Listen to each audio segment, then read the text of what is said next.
What if the key to changing your life lies in how you treat others?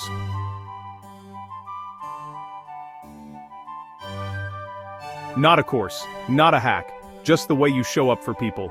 Dale Carnegie's classic, How to Win Friends and Influence People, has been around since the 1930s, and it still shows up on bestseller lists for one reason: it works. Whether it's with your partner, your boss, or that friend who left you on red, Carnegie's ideas help you connect and stay connected. But here's the problem: we live fast, we text faster, we judge even faster. In a scroll-first world, it's become normal to misunderstand, react, and move on. Group chats turn into group fights. Emails sound colder than they were meant. And IRL? We're present, but not always present. You feel it at work when feedback stings, at home when small things blow up, and online when a comment spirals into conflict. We want to be understood, but we rarely slow down to understand. Carnegie's toughest lesson? Empathy. Real, courageous empathy. Not just being nice, it's training yourself to see the world through someone else's eyes, even when you disagree, even when it costs you your pride. He lays out principles that sound simple but are hard in the moment. Don't criticize, condemn, or complain. Give honest appreciation. Arouse in the other person an eager want.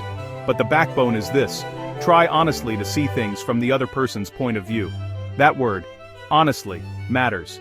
It means I press pause on my story long enough to hear theirs. It means I ask, what might they be afraid of? What do they need? What did I miss? Empathy doesn't mean I agree with everything. It means I care enough to understand before I try to influence. Let me share a story. A friend of mine was a team lead at a startup. Launch week, pressure high. The designer missed a deadline, and the product roadmap was about to slip.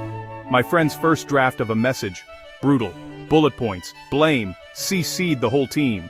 He caught himself, closed the laptop, and remembered one line from Carnegie: talk in terms of the other person's interests. He walked over instead. Hey, I'm worried about the timeline. Help me understand what's blocking you. The designer exhaled. Turns out, a key asset had changed, and she'd been covering for another teammate who was out sick.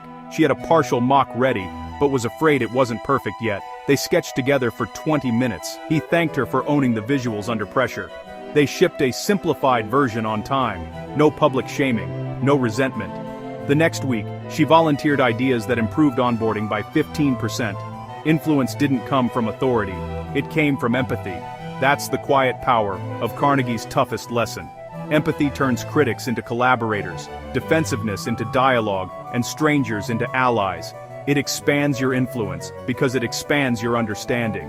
So here's what I'm taking with me. Pause before you react. Ask one sincere question to see their world. Appreciate something real. Then share your perspective, respectfully and clearly. You don't lose power by listening. You gain it by earning trust. I'm curious. What's the toughest lesson for you from Carnegie's book? Drop it in the comments.